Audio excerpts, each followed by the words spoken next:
Welcome to the August 18th. Yeah, today is August 18th. Mobile City Planning Commission. I would like to take a moment to review our general operating procedures. Our meeting is divided into two sessions, the public hearing session and the deliberation session. In the public hearing session, an application or group application on the agenda is called. The applicant makes his or her presentation. Commission members ask questions, if any, and members of the public make their comments. A reminder that only 4 people may speak for an agenda item and 4 against. Each speaker is limited to 5 minutes, subject to questions by the commission. After 4 minutes, a loud beep will indicate you have 1 minute left to speak, and at this point, please summarize your comments.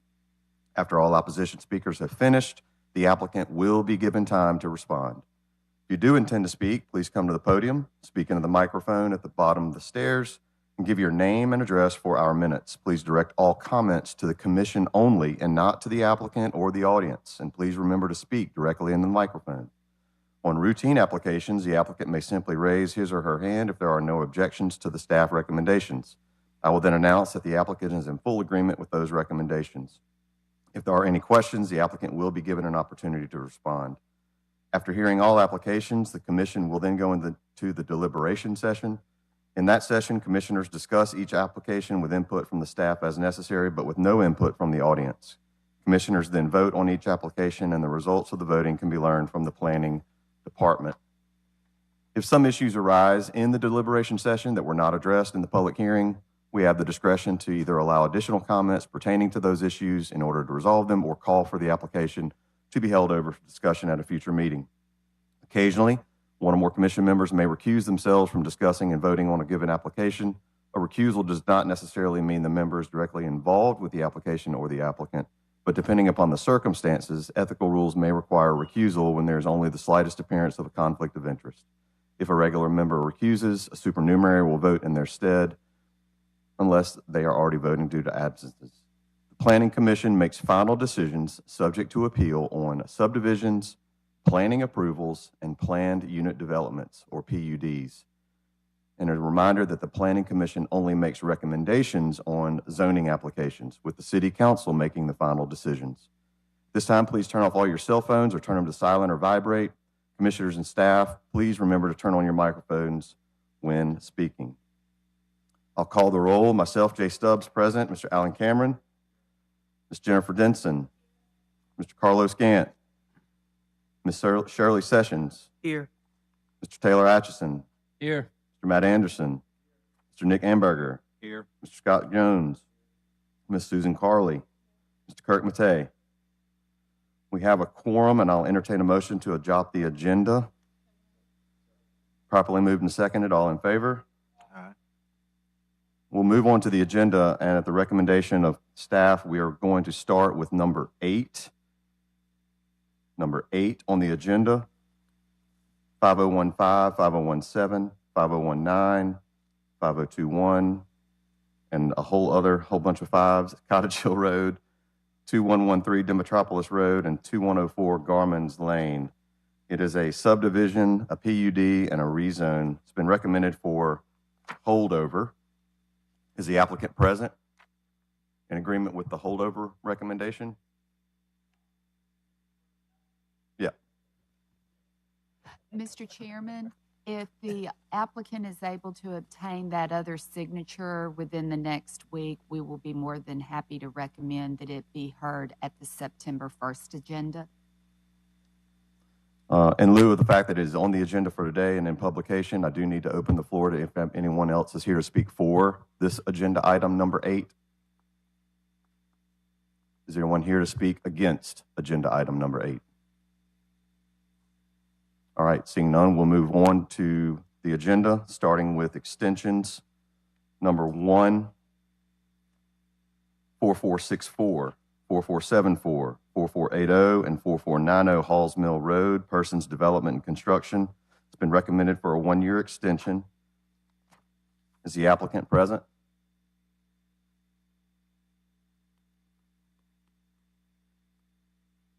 Applicant, I don't see, is present.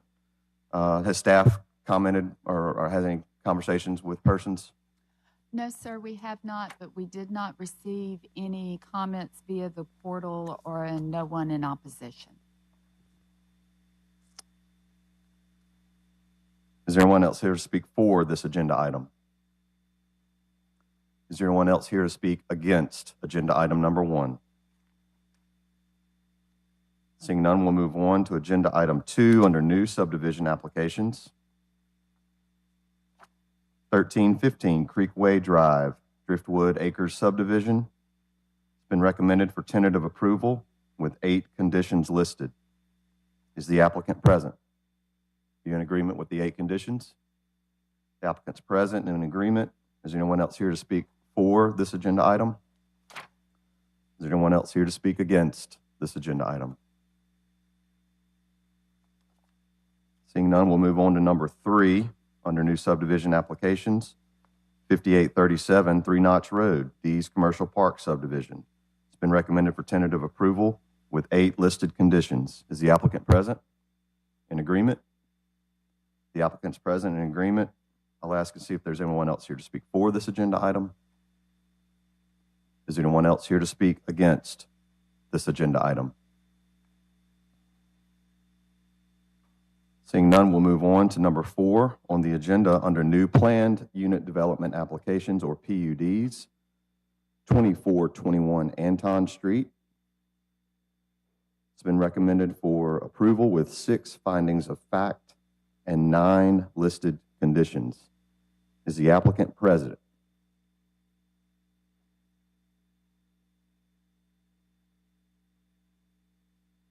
I see a lot of movement. Is the applicant present for number 4 on the agenda item?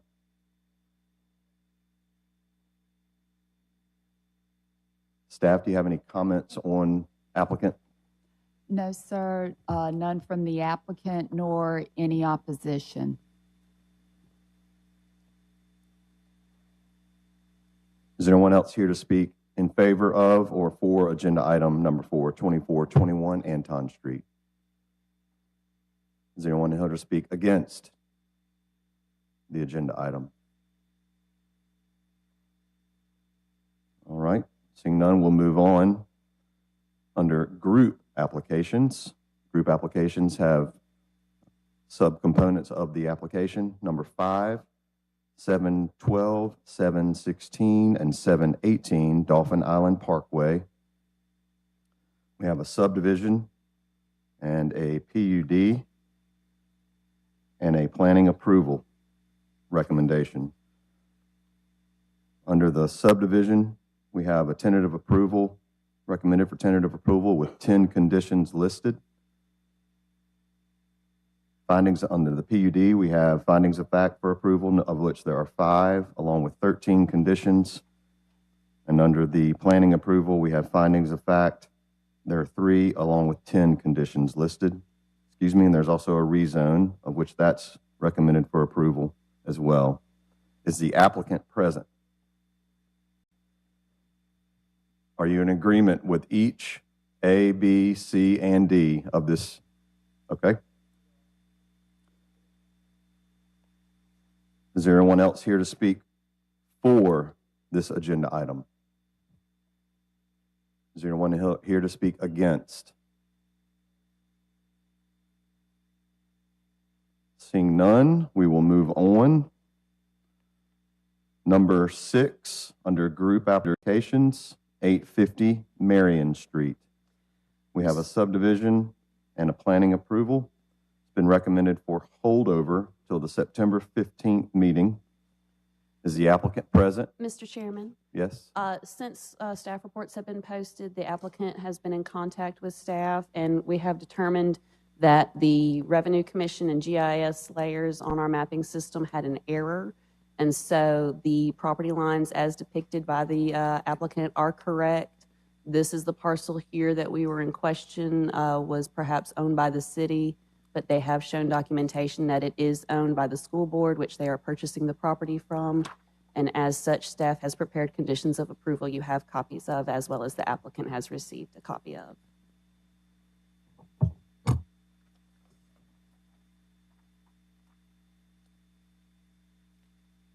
Is the applicant present and in agreement with staff? Is there anyone else here to speak in favor of agenda item 6? Is there anyone else here to speak in opposition to agenda item 6? All right, seeing none, we'll move on. Number 7, 1710 Dauphin Island Parkway, 2005 and 2009 Douglas Lane, and 2008 Faye Street, Hackinson Subdivision. We have a subdivision as A, and then a rezone.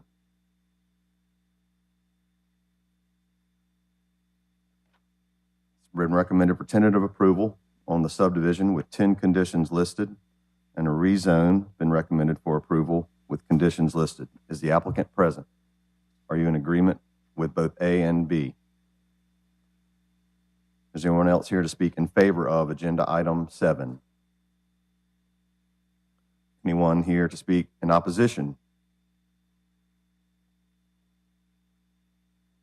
Seeing none, we'll move on. We've already covered agenda item 8.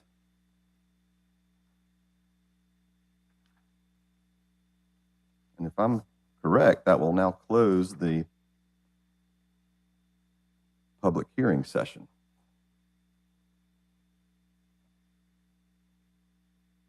We'll now move into the deliberation session.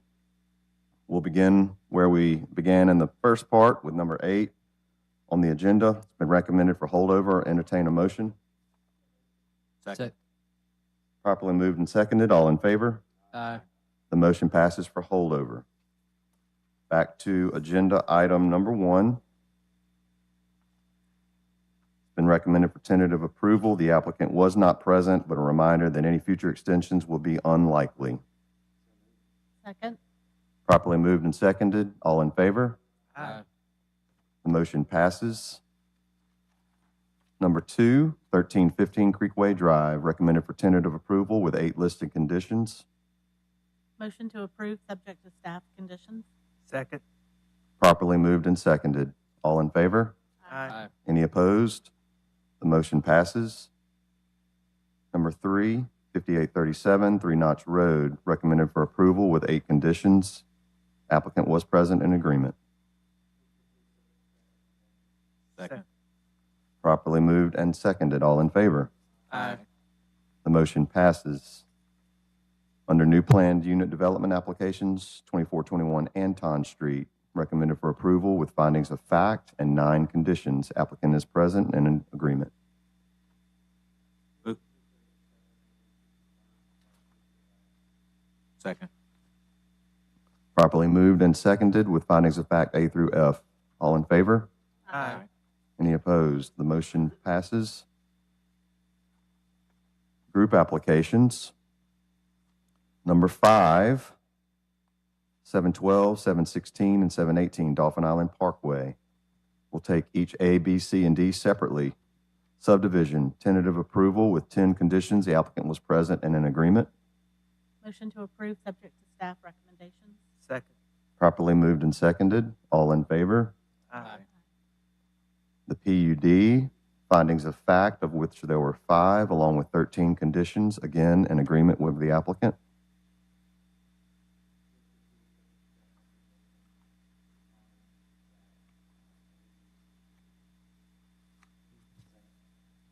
Properly moved and seconded. All in favor?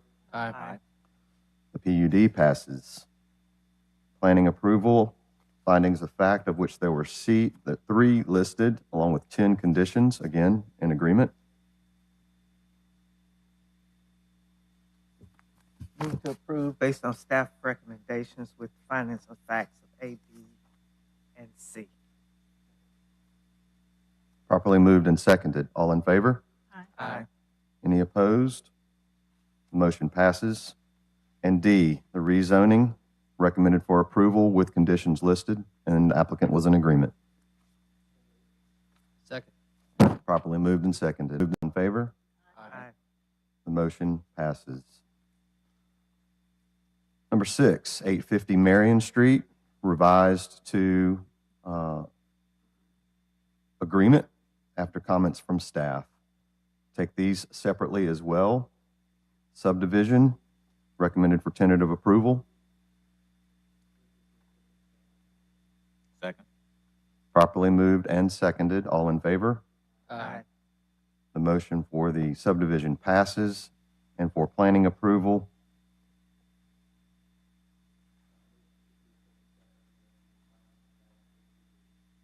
Second.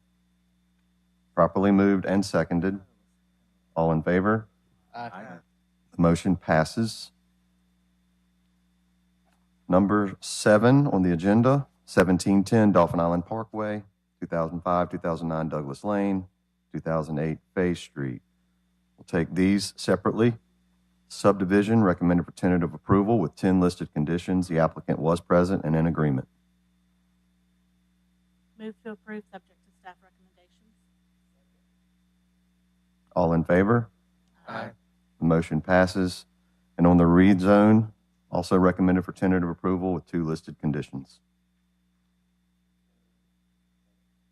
Properly moved and seconded. All in favor? Aye. The motion passes.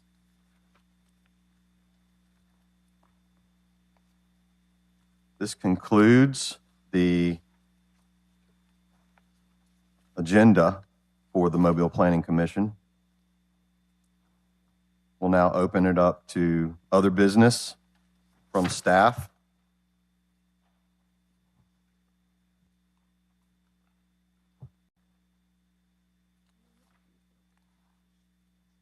I would like to remind those in attendance that the same rules will apply with respect to our public hearing session. Please come to the podium, speak into the microphone, give your name and your address. Direct all comments to commission only. Do not direct comments to the staff or other members of the audience. Each speaker is limited to 5 minutes, subject to questions by the commission. And after 4 minutes, a loud beep will indicate there's 1 minute remaining to speak. And at this point, please summarize your comments. And in the deliberation session, the commissioners discuss each application with input from staff as necessary. Input from the audience is possible, but at the discretion of the chair.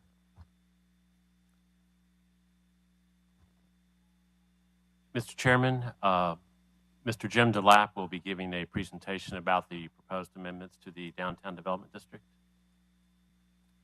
Thank you. This will be the public hearing to amend Section 64-3.I, the Downtown Development District of the current zoning ordinance, and Appendix A, the Downtown Development District of Chapter 64, Unified Development Code, adopted by the City Council on July 12, 2022.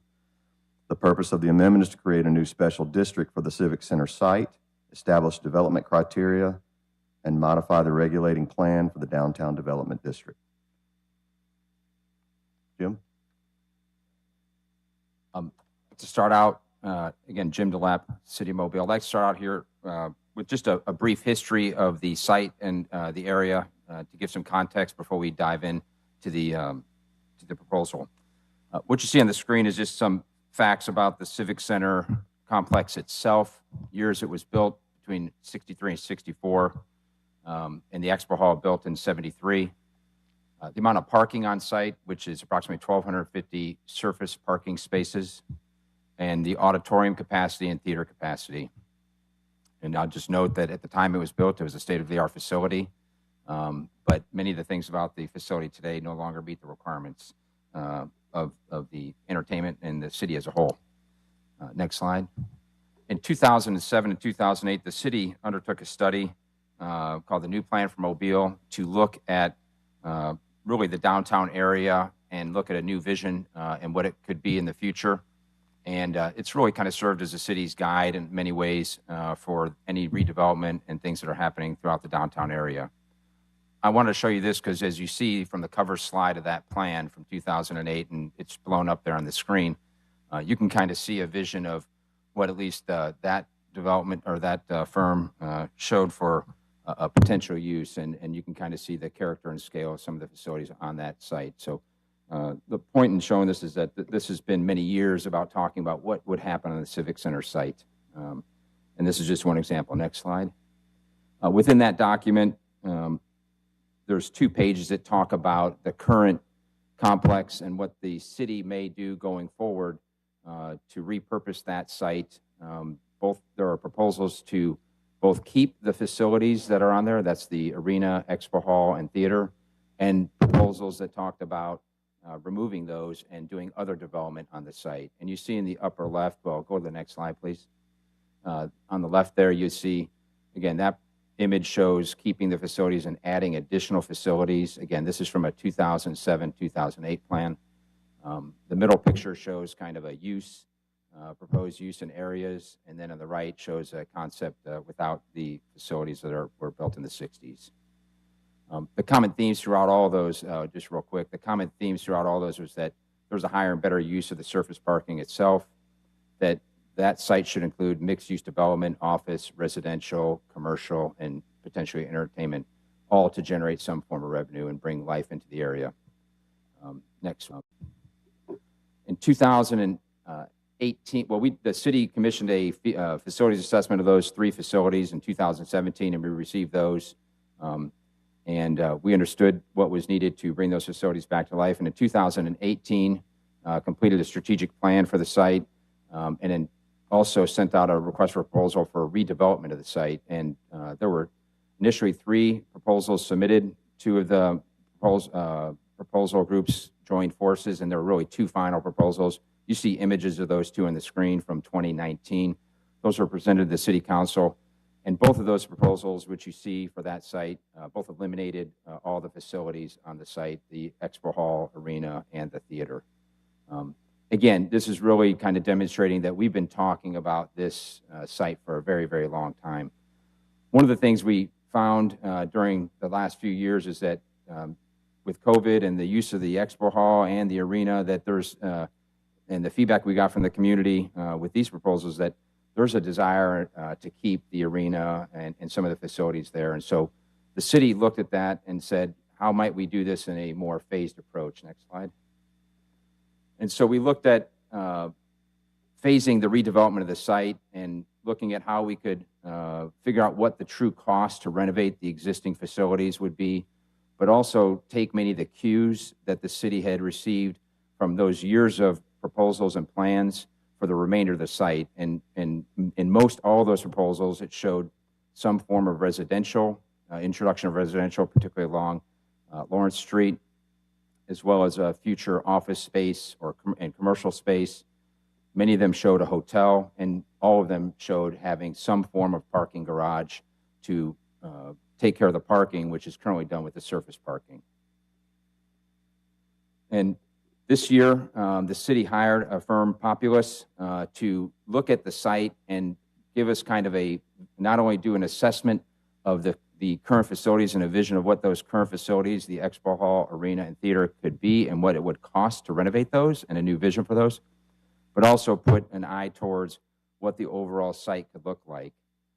At the same time, the city had been working with the Army Corps of Engineers to look for potential sites around the city in which they could build a new headquarters. They were in the process of searching for property, and the fact that the city knew that the back corner of that site had been templated many times for an office building, we also looked to provide that as a possibility for their future headquarters.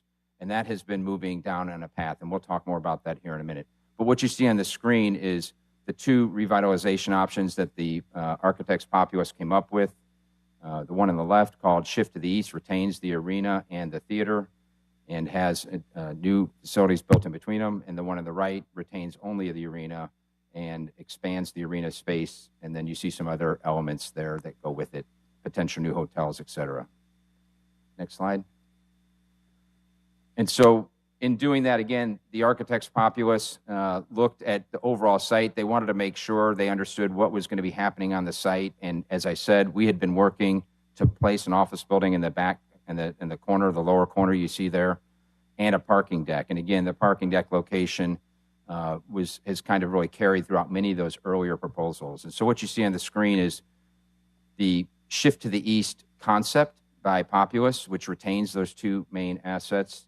And then you see the 2 structures that we anticipate and desire to move forward with, which is the office building in the lower corner, and the parking deck. And outlined in red are future development spaces. Next slide. And this is the kind of vision or master plan for the site that built out. And you see those areas that were outlined in red are filled in with housing, consistent residential housing to the left along Lawrence Street, consistent with many of the proposals you'd seen over the years. Some mixed use, commercial, and residential kind of there in the middle, an office, or excuse me, and a hotel tying into the arena and theater area. And then, of course, those two elements, the office building and the parking deck, to support all those activities on the site. So this is kind of the built-out master plan for that proposal. And the next slide. And then this here is a vision of the other concept, which eliminates the theater, only retains the arena, still has the office building and parking deck in the same location, and has those development areas outlined in red and built out. Next slide. Would look very similar, a little less residential in this plan. The residential does not continue all the way up Lawrence Street in this plan. Has the same opportunity for some mixed-use commercial along the residential, and then a hotel and potential retail in the corner to the northeast. I will note on this slide, before we go on, a couple things. One, we've engaged through Populous a traffic engineer to do a traffic study of the entire area in and around the Civic Center site. We expect the results of that in the next few weeks, really by the end of the month. But we're well aware of making sure that we take all the future traffic into consideration, not only for this proposal, but also what I will point out is the planned, at least currently, I-10 bridge and access and the changes at Canal Street and I-10. And so what you see here is an off-ramp that comes off of I-10 that's heading westbound, that drops down onto Claiborne Street, which effectively ends Claiborne Street early. So Claiborne Street no longer continues all the way to Canal. It would just come down here, service only the parking deck, and then serve as an entrance for the loading area for that office building. The road here, this would be the Claiborne extension, a new Claiborne extension that would go underneath these new structures and come around and connect to Water Street. So knowing that, and I'm sorry, and then down here is a new intersection at Canal and I-10, which is going to Divergent Diamond to allow drivers to get both heading east and west from that intersection. And again, the traffic engineer is looking at all of that to see how those changes from ALDOT to the interchange and the proposed development and capacities and entrances would play. What you also note is an extension of Slava Street coming through here, through the site, and then some interior kind of driveways to be able to get in to the site as well. Those are not locked. This is a plan.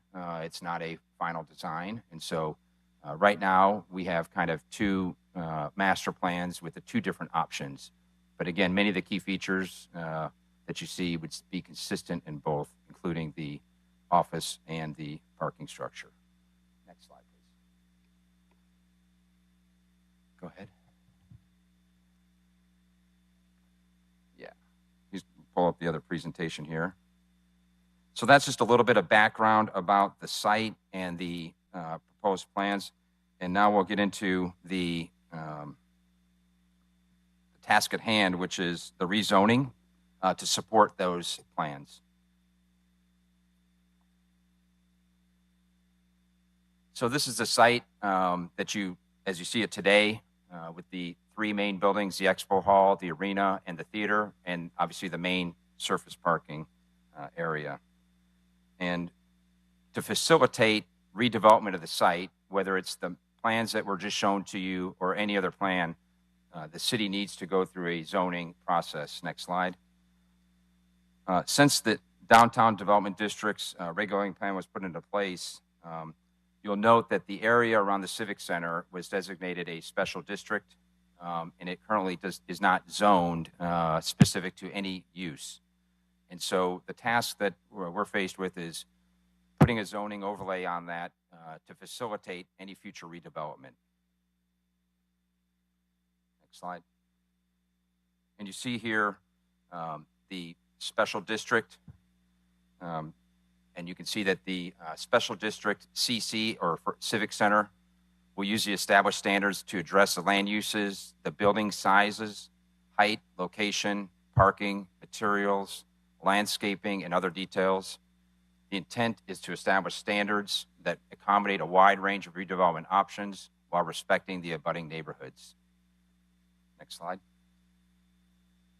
And to kind of talk about the timeline on this, at least the one that we're working on, as I said, on the left here, we've had an overall planning effort taking place with our consultant Populous, our architects Populous, that has been working on the site master planning and the repurposing and reuse of the existing facilities. And those are the renderings and the plans that I showed you. They've just wrapped it up, and we've presented that to City Council on Tuesday afternoon. We anticipate that there will be some discussion and debate about the acceptance of those proposals and, of course, the costs and the plan forward to be able to pay for that. At the same time, we've been working through this process, which is to prepare the draft zoning amendments and then work through to zone the site. And so as the architects were working on the planning, we were in, obviously, correspondence throughout those months to see their proposals and their plans. And we've been working on drafting the rezoning to support those plans, those master plans. And today, you see the star there, that's where we are today with the Planning Commission. And on the right, we've also, again, working in parallel with the two proposed buildings you saw consistent, the office building and the parking deck, along with the Army Corps of Engineers and their developer and architect, to go through the development of those buildings. We had the Architectural Review Board yesterday, in which their developer and architect presented the concepts for their building, and then we'll work through the final design review on that as well.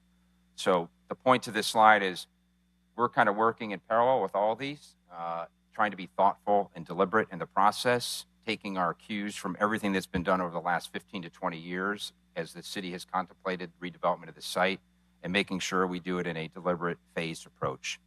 Next slide. So key to this is that, again, we want to maintain the area as a focal point for the community. That's been pointed out to us time and time again by all the folks that use the facilities. We want to include new development, as been shown over the last 15 to 20 years, on the remainder of the site, the parking, the surface parking. It's not the highest and best use as it is today, and that's been proven time and time again. And we want to make sure we're sensitive and relate well to the surrounding neighborhoods, that we have care and thought about how that's done. There were proposals, and I showed you some on the screen, from developers that had 25-story office towers on the corner of Canal and Claiborne Street. And, I think it was the consensus that probably wasn't very sensitive to the 1- and 2-story homes across the street. And so we're trying to be more sensitive and thoughtful as we look at the overall planning and zoning of the site. Next. And so in that process, we went through and divided the site up into 6 areas, or the Special District CC, which is the Civic Center, and 6 sub-districts. And you see them listed here, with Subdistrict 1 being 13 stories, and it's outlined here in yellow. That's the existing height, approximate height, and perimeter of the arena itself. CC2, 16 stories. Currently, the theater is not that high, but that would be the highest area zoned inside the overall site as you're heading more towards downtown in the northeast, which would offer an opportunity for a lower scale hotel up to that height. CC3, up to 10 stories, is the area that we've contemplated and is our plans for a parking deck. CC4, up to 8 stories, is the area for the proposed office building and the area that continues into here. And what I will note is that the images you see here in these sub-districts are very slightly modified from what was originally provided, in that this line here originally was just slightly, actually this line here was just slightly different. Originally CC5 came across here, so it's been a slight amendment to the first draft that you saw. Continuing on to CC5 along Lawrence Street, up to 5 stories, and then CC6 here up to 3 stories. Next slide. And so looking at these individually, CC1 limits to 3 stories and the street frontage, and then 13 stories, 13 stories here in CC1, and it abuts this area that's 3 stories, expands the permitted uses to provide maximum flexibility for the modern reuses of the arena, those concepts that I showed you earlier by our architects populace. Next. CC2, sub-district here in orange, allows up to 16 stories, and it expands the permitted uses for hotel, retail, office, and restaurants in kind of a mixed-use development. Again, if you look across the site, you'll note that it's kind of going from low, 5-story, 8-story, 10-story, 16-story. So again, trying to be sensitive to the character and the height of the surrounding areas and increasing as you go across the site. Next slide. In CC3, it's a multi-story parking structure for the Civic Center site, allows up to 10 stories and up to an 80-foot parking structure, and accommodates mixed-use development as well. I will note, currently, we're planning on approximately 1,000 space parking structure at the time. I believe the proposal we're going to is going to be between 800 and 1,200 to allow some flexibility in there. Next. CC Subdistrict 4 is the purple area here. And again, this is just very slightly modified from the original proposal. And it includes the area that would have the office building and some of the mixed use area inside for retail. And it's up to 8 stories. It would abut obviously the 10-story parking garage and CC5, which we'll talk here in a second. It's also at the corner where you have the new proposed off-ramp, and it's closest to I-10. One thing before we get off this, and again, taking thought and care in kind of the overall planning and zoning that, this faces with Claiborne Street effectively becoming a dead end here, only servicing the parking and the loading of the core building. There's not going to be a lot of traffic other than people coming to park their vehicle, and it's abutting the new interchange here in an off-ramp. So the use of these types of structures on this side was something that we were thinking about during the planning process. Next slide. And in CC5, we're looking at the area that abuts the Church Street East Historic District. Again, dropping that down to 5 stories, which if you had seen in the very first slide I showed you of those rendering from 2007, 2008, those showed about 4 to 5-story townhome type buildings on the site. That was what the vision was, and so we wanted to give flexibility in there up to 5 stories for that area, knowing that there are generally 2-story structures across the street, and main use being residential. Next. And again, this is just pointing out the as advertised. I talked earlier about this line right here that shifted just slightly, and we expanded CC4 to make that a little more consistent here throughout that area. Next slide. So again, just as a reminder, we are where that yellow star is today in really all 3 of those planning processes, where we're looking at the overall planning of the site, which we've completed the initial master planning of it, the planning and zoning of the site, and then also the planning and development of the initial structures, which is the office building and the parking deck. Can we go back one slide, please? Go back another one. So, question with regards to the Corps of Engineer build, what does their plot look like on this overlay? Where are their boundaries currently? So that's a good question. So before this committee, I think about a month or 2 ago, we came in and proceeded with a subdivision of the site and subdivided about this portion right here, effectively down this line into here, providing this portion right here for the proposed office building.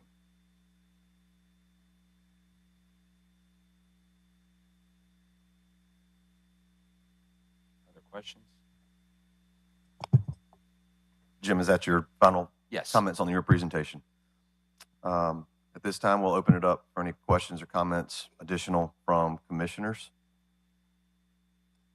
Jim, the parking for CC5, remind me again, is that proposed, you think, would be a surface parking issue, or do you think that can be handled through the parking deck in CC3? I know that's Can you go to speculative, the- depending on you go- how many so, units. If we went back to the, and I don't want to flip the presentation, but if we went back to the residential, we envision that being parking kind of rear loading, so that the whatever residential is facing the street would have a character that's much like that's across the street on Lawrence Street, that's, you know, very much just abuts the sidewalk and the street, and that the parking would be on the back and back loaded. So there would be kind of an alley access behind where they could then have, you know, garages or something to that effect in the back of those buildings. There's no plan for that CC5, whatever was to be developed there, to have use of the parking deck. The parking deck is solely for the office building, the arena, and a potential hotel. Well, that's right. Of course, it'd be open to the public. So if anyone from that area wanted to utilize it, they could. They would just, like any parking structure in the city, could pay to do so. But the primary purpose we envision is to support the office as well as the arena and theater and any potential hotel that would be built.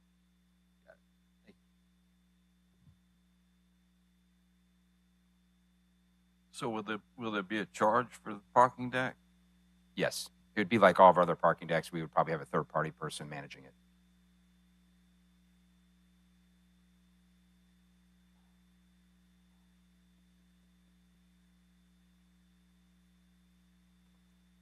Any further comments or questions from commissioners? Any- Is it a safe assumption that with regards to the Corps of Engineering build, that we're so far down the path with them that any stoppage to future plans with them in this space would have a negative impact on the city? It would likely have a negative impact on their ability and desire and funding to do a new building. Not necessarily on the city, but it would definitely have an impact on them to be able to get a new building, which is what they've worked for I know, many years. Now, here's just my thoughts on this overall concept. I received a phone call after we were presented this plan Tuesday evening from a separate group of developers outside of Populous that have a completely different layout that they're looking to propose to the city and this organization. I think what I'm seeing is a little bit premature. Before we have all of the plans on the table and we understand what everybody is wanting to input to the city. We have Populous's plan, that's it. And I know for a fact another plan's coming. At least that's what I was told by this group of developers. With that said, I don't think we can, I'm not so sure we should look at stopping any of the movement with the Corps of Engineer building or the garage space, and I don't think that would impact any future plans. My recommendation would be that we go ahead and subdivide and move forward with CC3 and CC4, and then remain in discussions and bring other options to the table as we did with Populous, and make sure that we have all the plans on the table before we start looking at rezoning and moving forward with any types of amendments or changes to the UDC. I just think we're a little bit premature for all of the other spaces at this point. That's just my thought. Thank you. Just to clean that up, Populous is a design company, correct, that was hired by the city. You're talking about a private developer that reached out that has a development plan they want to propose.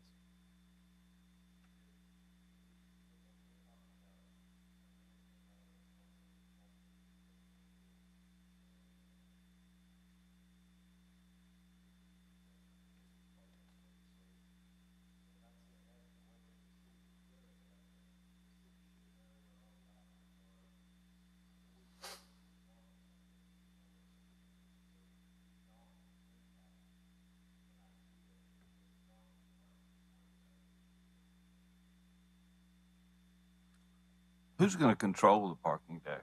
Who owns it? The city would own the parking deck. So the city's going to build it. That's right. I have a question for staff. So what we have in front of us today is different than what was advertised. So functionally, though, what is the difference? If on the use table, 2 through 4 have the same uses. So is there functionally a difference just because we move those lines? The only difference would be that there's less of the zone 5. Is that right? That's correct. None of the uses or development standards were changed in each of the districts, just the lines for 5, 4, and 3 where they all interact. Okay. Yeah, just real quickly to answer maybe is we wanted to give, again, knowing the parking deck was only going to be so big, we thought it would be better to afford more opportunity for that redevelopment inside CC4 than give up to a 10-story in that area. Again, trying to be as sensitive as we can to the site. Mm-hmm. Okay. Just a quick question. The parking deck on city land owned by the city can be built however the city sees fit legally, right? I think so. I'm looking over here. I believe so.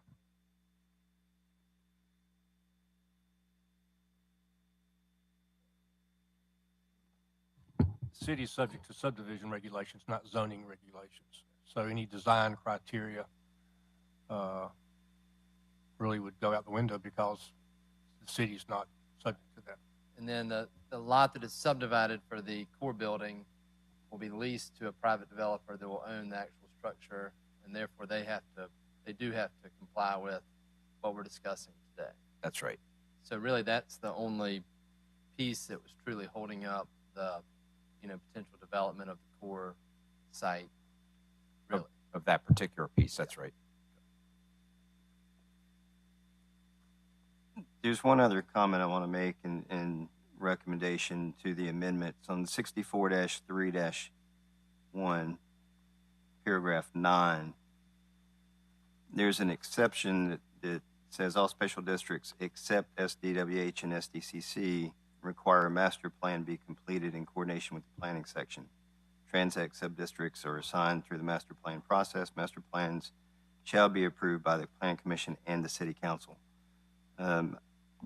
I think that exception should go away for the CC space. I think that should still remain as part of this. That master plan should come forward, especially for this site, I think. And if I may respond to that, Mr. Jones, the intent was that the amendment to the text of the zoning ordinance is assuming that the master planning process has been completed for the Civic Center site, and therefore, as with the special district warehouse, that moving forward, you would not be going through the regulating plan amendment process with the Planning Commission and City Council. Now, once a master plan is developed, changing it in the future would go through that process. But in terms of this is exempting it from, we've got a master plan adopted for the Civic Center site, and this is how the regulations would be for moving forward.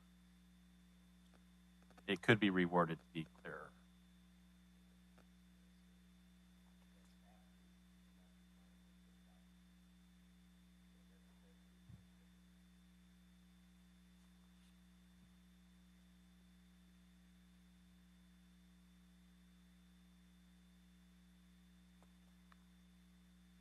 Any further questions or comments from commissioners?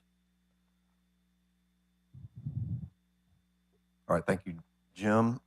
Question for staff. Will we take, considering this is public hearing, will we take these separately as amendments to 64-3 and then the amendment, or we discuss them as a whole? We need to go ahead and call for public comment. That's what I'm asking. So do I combine the two? Or do we take them separately? Well, we're looking to amend the current zoning ordinance, and then we're also looking to amend the UDC. The comments would generally, I would think, from the public would pertain to both documents since they're so similar in what they regulate. Gotcha. All right, so at this time, we'll open up comments to the public, those here in attendance. Questions, comments on both the amendment to Section 64-3 as well as the appendix to the Unified Development Code. Again, a reminder, if you intend to speak or ask any questions, please come to the podium, speak into the microphone, and give your name and address. Direct all your comments to the commission and limit it to 5 minutes. A 4-minute beep will sound, and then you'll have a summary of your comments.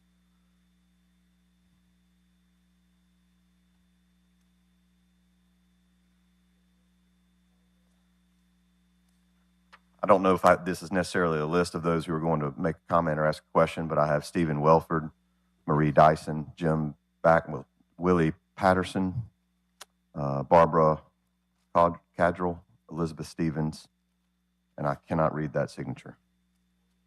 William Carroll. I got to learn how to write like that. State your name and address, sir. Yes, hello. I'm sorry. My name is Stephen Welford. I live at 1464 Pittman Drive in 36605 in Mobile, District 3.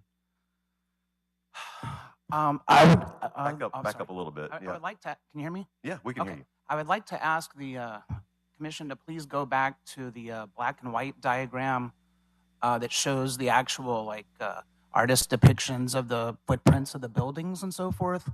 When I initially saw this plan in the newspaper and the lanyap, I thought it was a step in the right direction. I work in market research, but urban planning has been a lifelong interest of mine. My first recommendation is, instead of relying on CBRE or Populous or some other commercial entity to decide the future of Mobile, Mobile needs to consult urban planning academic departments. We have been at a huge disadvantage for the past 3 generations because we don't have a university here that has an urban planning department. And I can tell you that for the past 3 generations, Mobile has done everything wrong. It's a case study of everything wrong. If you'll go back to that, the actual footprints of the buildings are very automobile-centric design. I have a completely different vision for this property. I would like to remind the commission that once the Water Street, yeah, if you can go back some more, I'm sorry, let me show you. Right there, okay. I would like to remind the commission that once the Water Street overpass is torn down, the intersection of Canal and I-10 will be the one and only interstate access point to Mobile. So we have to not rush into anything. We need to make sure that we do this right, because this is, like, when you come out westbound I-10, you don't even see the city of Mobile. Okay, so whatever is right there along South Claiborne Street, I know there's a plan to extend Claiborne over to Water Street, which is a very good idea. We need to interconnect. That whole new district over there is going to be the center of our tourism in my vision. But the South Claiborne, for example, I don't know if you noticed the setbacks for the parking garage. The parking garage should be in the very center of this design, because Mobile needs vibrancy. And to create vibrancy, you need a pedestrian-friendly environment, and you need density. When did Mobile become afraid of density? We used to have one of the densest downtowns in America prior to the bulldozing years of urban renewal in the 50s through the 70s. So we need to correct the mistakes of the past. So South Claiborne already has a pretty decent sidewalk, all right? The entire section of South Claiborne should be ground floor retail, all right? The only frontage or visibility of a parking garage to that should be the entrance. Everything else should be pedestrian friendly. Pedestrians don't want to walk by a huge frontage of a empty space of a parking garage or an office building. Okay, an office building. I would like to thank Mr. Jones before he leaves for bringing up the issue of the Army Corps of Engineers office building. We've all been talking about it as if it's a fait accompli, but that's the worst possible use of this land. It doesn't generate renewal. We have millions of out-of-state people driving back and forth along I-10, and it's not going to entice anyone to get off the freeway and visit downtown Mobile to have an office building there, a government bureaucracy. I mean, with all due respect, when the Army Corps of Engineers does good things, but there are literally a dozen empty blocks on the north and west sides of downtown where they can build their office building. But what needs to be here, excuse me, I'm sorry. What needs to be here is the basis of a tourist infrastructure. And to attract a developer and to attract a signature hotel, which is one of the stated aims. You know, and I'm talking about brands that Mobile currently doesn't have that are recognized. We need to build dense. So we need ground floor retail. We need parking. I don't like compartmentalizing parking just to a city garage, because 1,000 spaces may cover the use for the arena, but it won't cover any additional uses that we put there. So each site is going to need its own dedicated parking above ground floor retail. Then above that, hotels that are built to an economy of scale. I don't know if anyone's aware of economy of scale, but a developer won't build unless they can get a certain a profit. And the way to do that is maximize the volume to some optimal cost per unit. So, like there was an issue with the feasibility of the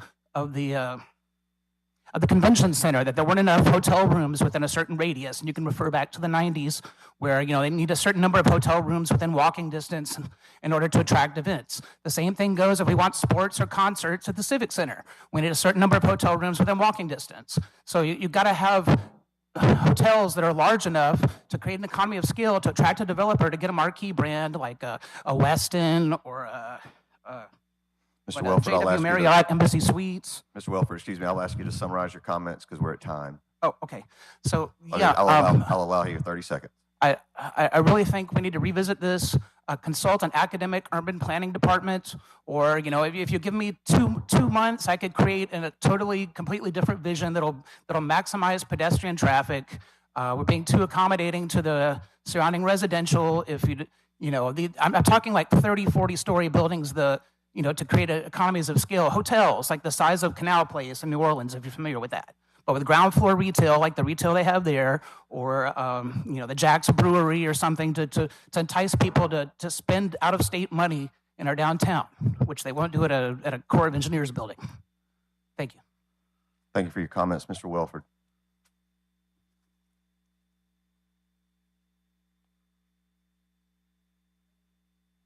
I'll go down the list. Marie Dyson.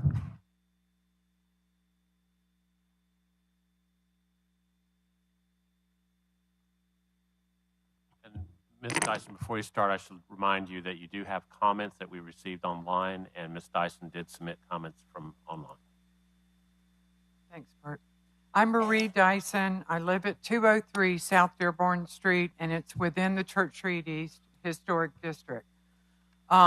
We did submit comments in advance, and I think one of the highlighted comment and the comment that I'll make today, or the recommendation that I'll make today, we got short notice on this hearing. It's a very lengthy document. We have not had time to go through this with our neighborhood. And our neighborhood's a very invested, involved, and interested neighborhood, and they just have not had the time to do this. So we would ask that any vote on the amendment be postponed, because it is a public space, and we think that the public needs more time to review this and provide some input. So that's our primary recommendation. The other thing it's important here is a little bit of the history of the diversity of Church Street East. The Civic Center complex is our neighbor. We are primarily residential, but we are made up of churches, government buildings, bars, restaurants, hotels, nonprofits, and so it's very diverse in that sense. Our zoning, we participated in the early stages of the development of the Downtown Development Code, District Code.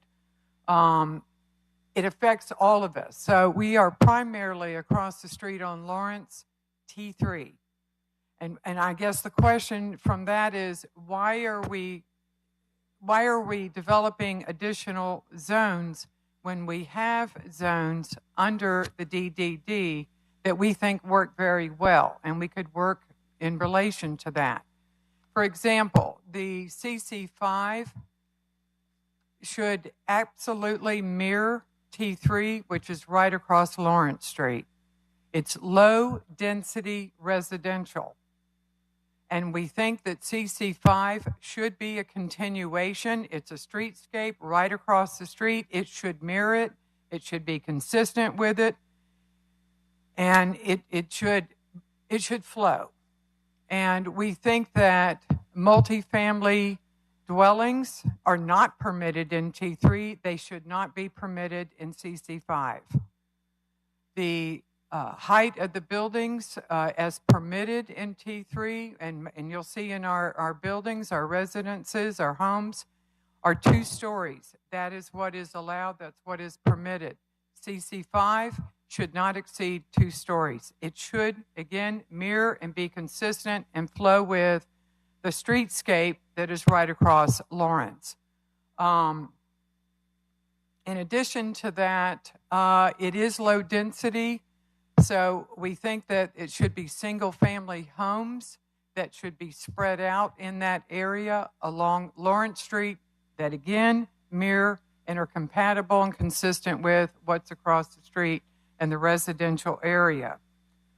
And I talked about lower height and talked about single family, but I think that that's the important thing, that we are involved in this, we're participating in this, it affects us. Whatever happens in that special district affects all of us. And so we participate in that, and we want to have input into that and discussion about that. We think it'll all work together beautifully, but we're not sure that splitting it up into all these zones will work.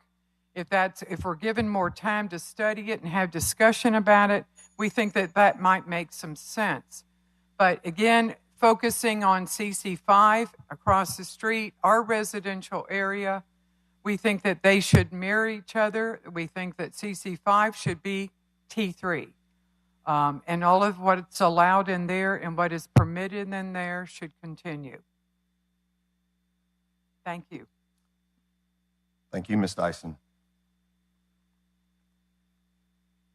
Working down the list, Jim Backus. Thank you.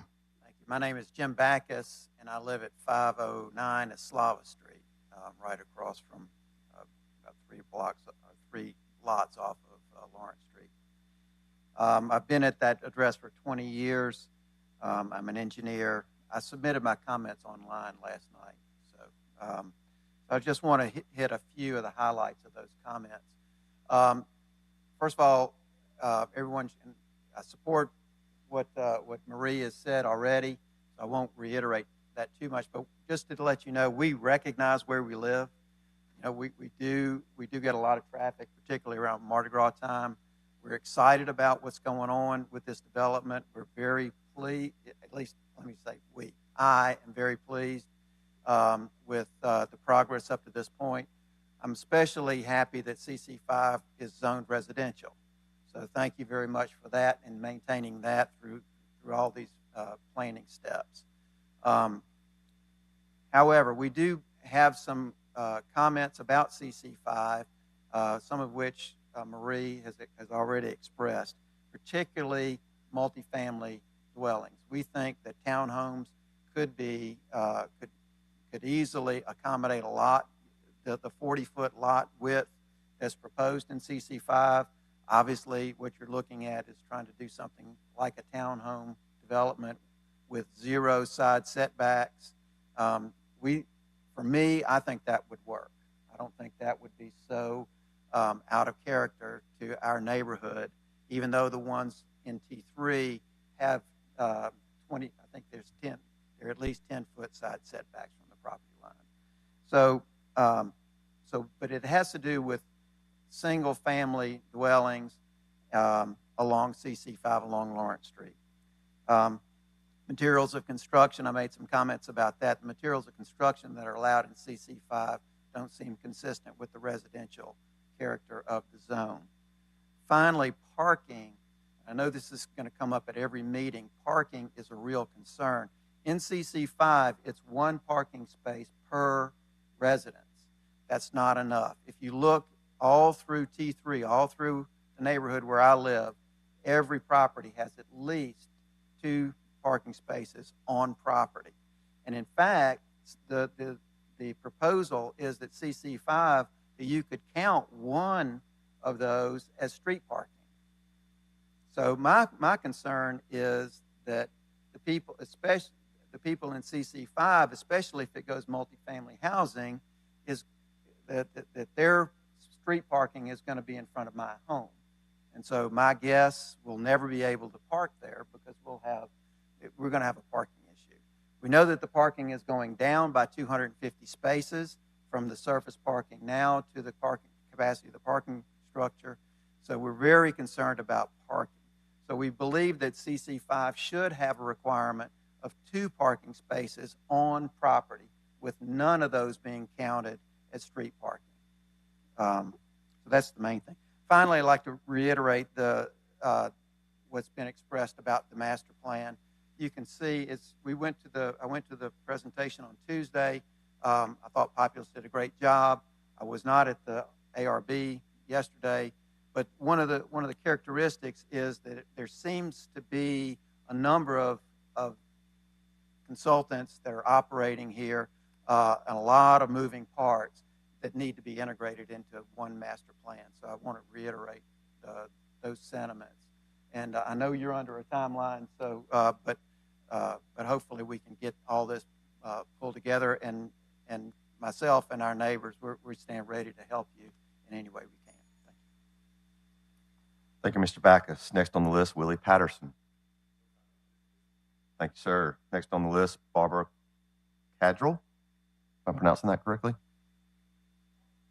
Cadell, yes, ma'am. Would you care to make any comments at the podium?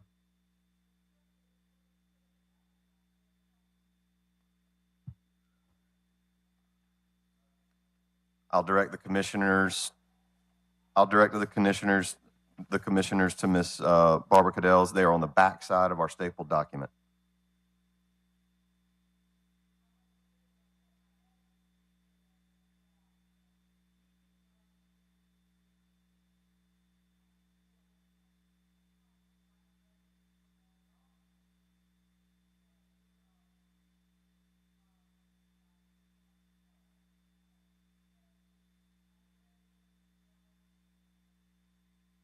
Thank you, Ms. Cadell. Next on the list, Elizabeth Stevens.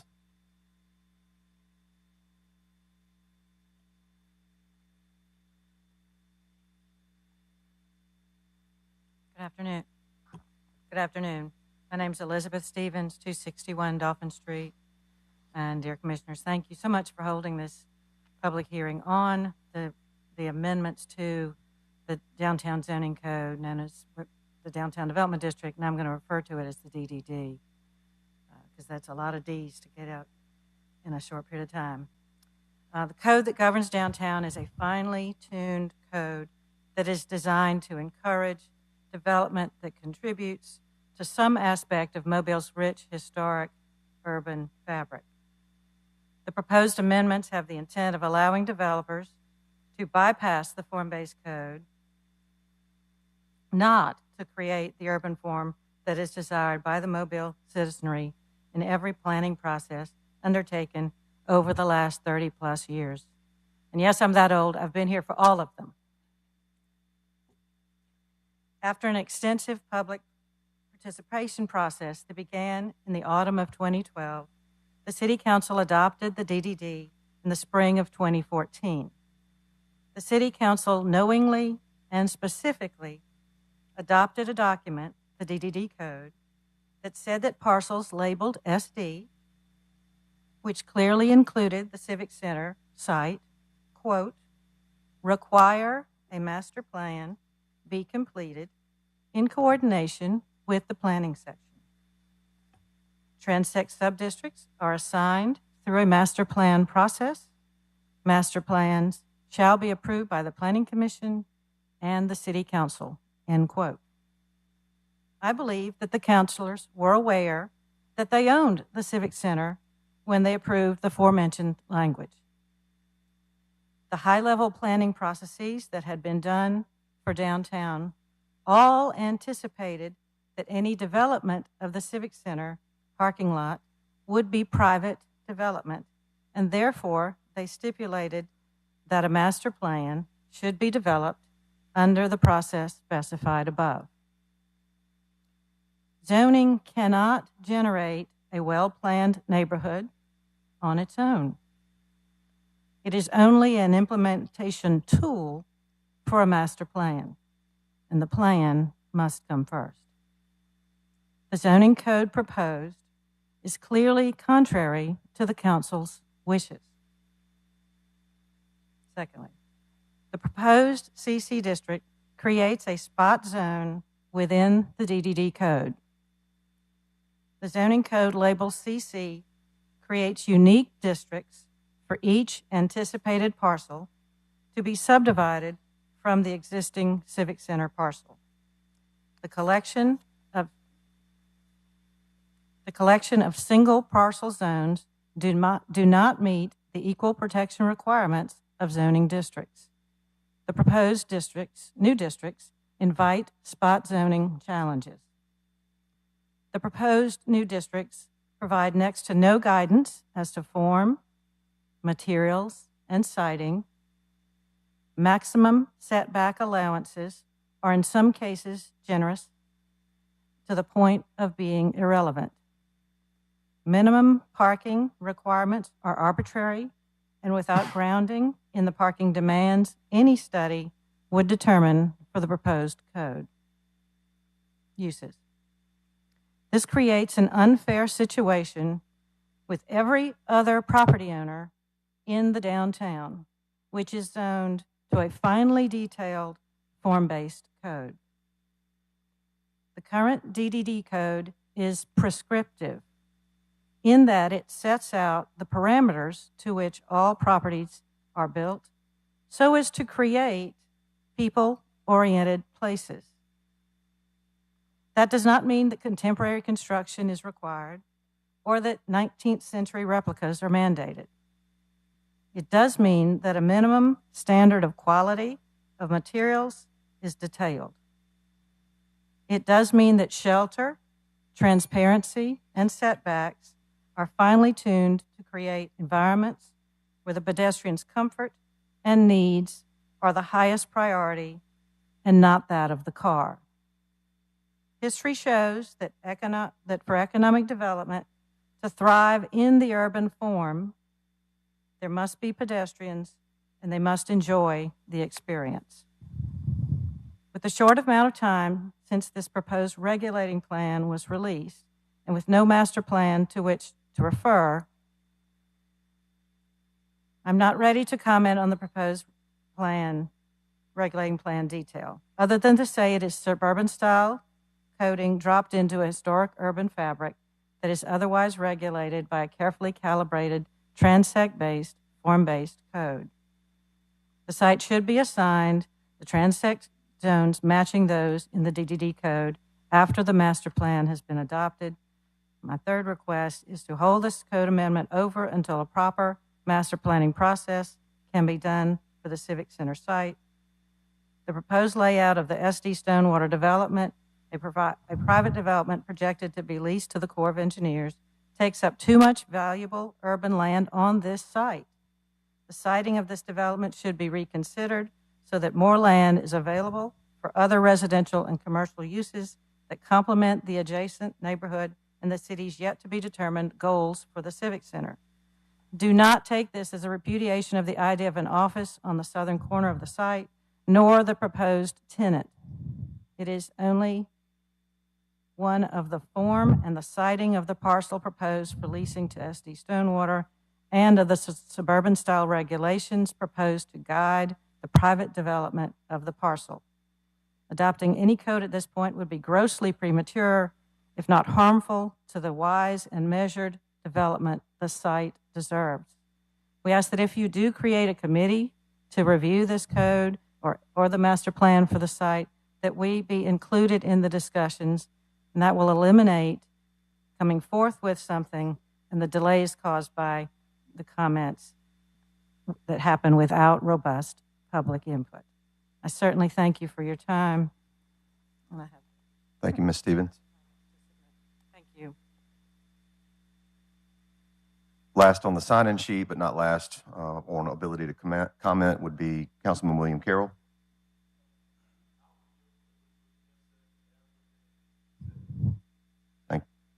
you, Mr. Carroll. If you intend to have a public comment, now is the time to come on down to the podium.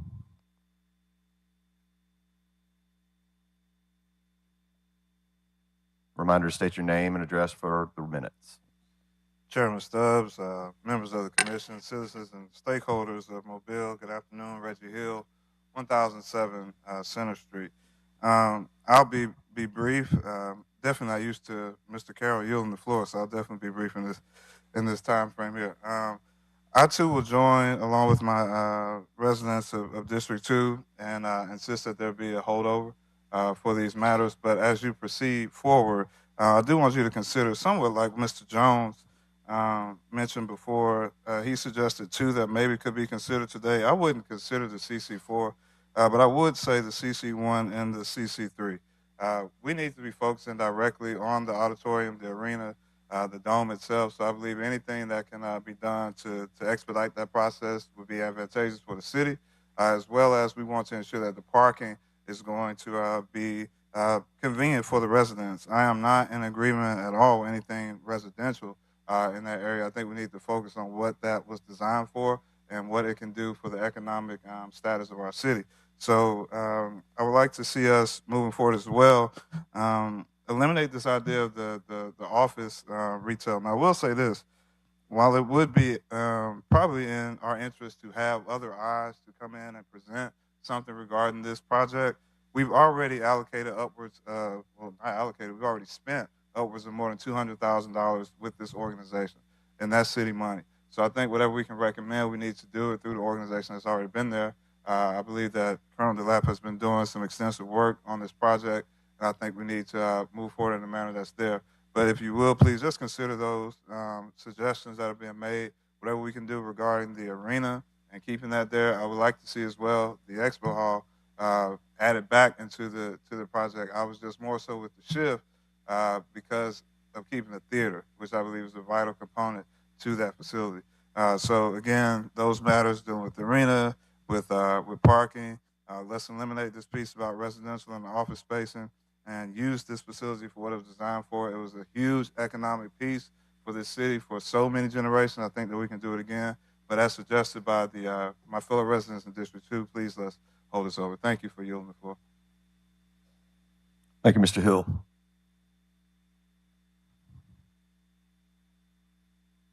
Floor is still open for any public comments or questions.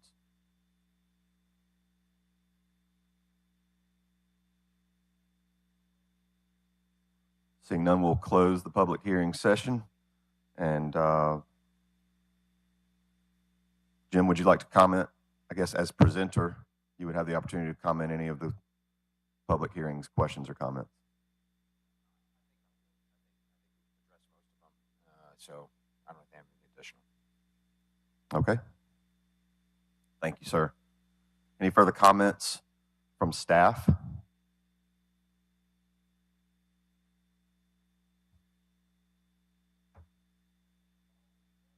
Yep. We're now open for deliberation.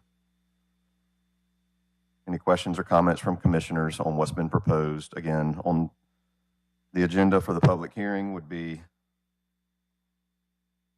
one question for staff. I think I heard Councilman Jones. Is your microphone on? It's on. Is that better? Okay. Yes, please. Thank you. I think I heard Councilman Jones suggest that the two sites, the parking garage site and the proposed Corps of Engineers sites, it seemed like there was a lot of consternation with that. But does not the whole site have to be taken up at one time? I mean, could zoning be applied to those two particular parcels and the other parcels not addressed? I'm just asking in general, or would we have to take the whole site at one That's bite? a good question. As Elizabeth read, and has been discussed, a master plan has to be approved by the Planning Commission.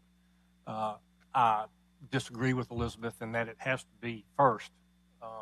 The way I interpret the existing and the existing code and the amendment, it can be done simultaneously, like the chart that Jim showed zoning and master plan going on simultaneously. So I think you can do both of those like we're doing now, I believe. There is no definition of the master plan. A master plan does not have to be site plan specific. Typically, you would have a master plan for the entire site. It has been discussed, can we move forward with just these two lots that we've subdivided and figure out the rest later? That's up to y'all to determine if that comes within your definition and understanding of a master plan. So if that's what y'all want to do, I don't think it's going to be violating any ordinance. Better planning would say, a master plan over the whole thing, but because of the circumstances we have now, is that the best alternative? That's up to y'all. Just an observation to share with my commissioners, having, in my role as city engineer, having seen most of the developments that come through the city, master plans, especially ones of this, they tend to ebb and flow a little bit. So, I mean, that is just the nature of developing stuff. So, I think I know what I saw, but I just wanted to make sure that the rest of the group, as we've seen other developments come through the city, over the past, I can speak for the past 13 years, there's some fluidity to them. So that's just, I want to make sure y'all heard that. That's all I have a that, question. Chairman. How did we get to where we are right now? Why are we moving so fast to do this subdivision? Is it driven by the Corps of Engineers? Well, the subdivision's already occurred. It's my understanding that because the Corps of Engineers building is going to be built by a private developer, they have to have standards that have to be applied to the development. The current SD district that's in this area has no development standards at all. So there's nothing guiding the uses that are allowed, the height of any buildings that would be allowed, if they would be allowed, or anything like that. So in order for a permit to be issued to allow construction of any private building on this property, there has to be standards adopted. Okay. My other comment is that, who's the first gentleman that spoke? Stephen Welford. I don't disagree with his comment that, and I think this goes with Elizabeth Stevens as well, that this is a fabulous piece of property and it needs to be well thought out. And to me, to put the Corps of Engineers there could possibly, I don't want to say be a waste, but be a hasty move when in the future it could be something. I think the gentleman used the word dynamic. And that's just my opinion. Anyway, that's it. I'll make a comment real quick. This is a very complicated property and great opportunity. I want to thank the staff for the hard work and quick work to change this, and the city for spearheading, a way to move this site forward, which has been worked on by multiple administrations and groups to find a path forward that pleases all the residents of the city. And then the people who spoke, I think you saw quickly differences in each person that spoke from wanting high density, single family, but to a more urban design. And, I'm kind of at a loss. I do think it could be a more urban plan. I do think we do need to find a way to move this path forward. And we have the Corps interested, and there's a reason that we've kind of spearheaded this so fast, or the city has, is it creates the funding necessary to build a parking deck by having that developer there on a small part of the site to open up the rest of the site for development. Having said that, I think there's probably needs to be just a second of pause before we move forward. I don't know if there's a reasonable holdover amount of time. I mean, there's a lot to be discussed, and I don't also know if we approve this, it goes to the city council, and I don't think that's a fast path. So we're kind of in a limbo here. If we approve it and just throw it to the city council and let them do what they're going to do, or if we take a second and see if we can put something maybe a little more acceptable to the city council before they review it. Thank you, Mr. Atchison. Mr. Chairman. Mr. Anderson. So one of the things that we've heard a lot in the comments and then just from people out on the streets is, generally speaking, we've got a height concern and a materials concern just in the sub-district 5 or whatever you want to call it, CC5. And then there's kind of a general, a little bit of a reticence regarding the core site.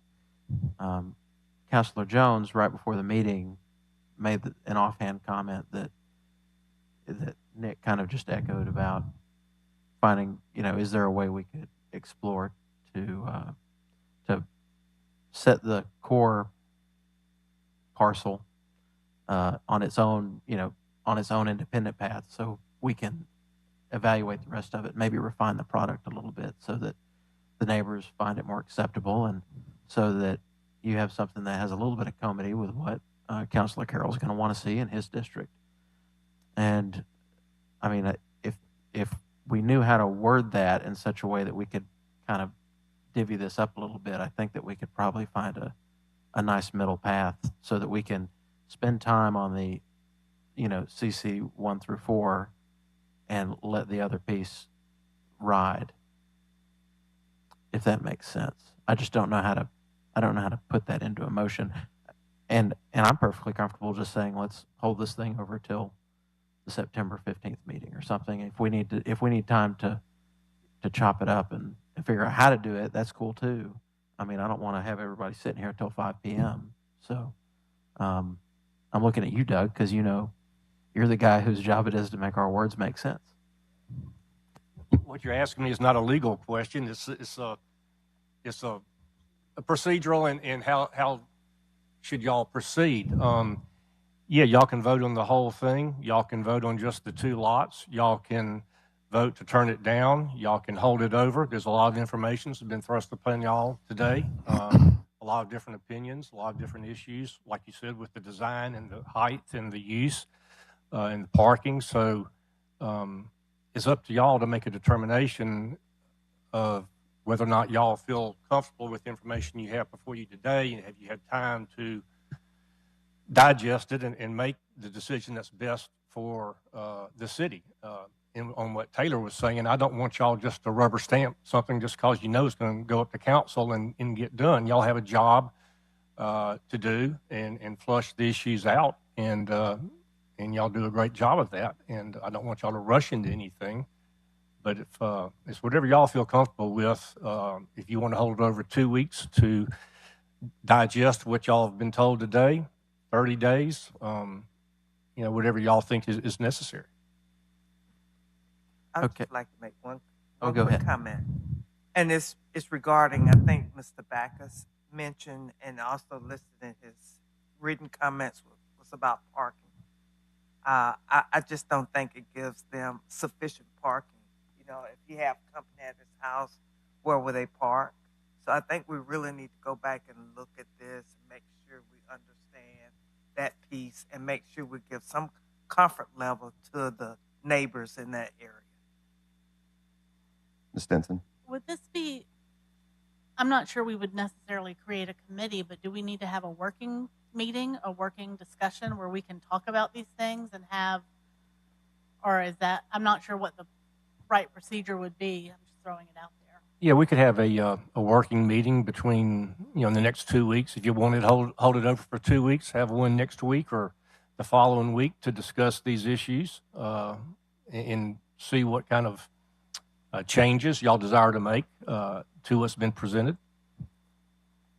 That's up to y'all. But yeah, procedurally, that would be fine. What do y'all think about Well, I'll make a comment and then I'll open it up for a potential motion. We did have many ideas presented by Mr. Welford, Mr. Stevens, Mr. Carroll, or Ms. Stevens, Mr. Carroll on ideas and use. And then we had community concerns, Ms. Dyson, Mr. Backus, Ms. Cadell, Mr. Hill. I'll, at this time, thank them for their comments. Also, comment received by Nathaniel Briers, written in front of you, commissioners, and Jeffrey Morrow. So at this time, I'll entertain the motion. I'll make a motion to hold over to the next planning commission meeting, and do ask that we certainly get together some sort of review, because there's no point in not discussing it and moving forward before that next meeting. We need to have some sort of closure for that meeting. Second. 2 weeks. I have a motion on the floor to hold over. It's been properly moved and seconded. We'll just ask for all in favor? Aye. Aye. Any opposed? The motion for holdover passes. This time we will adjourn the meeting.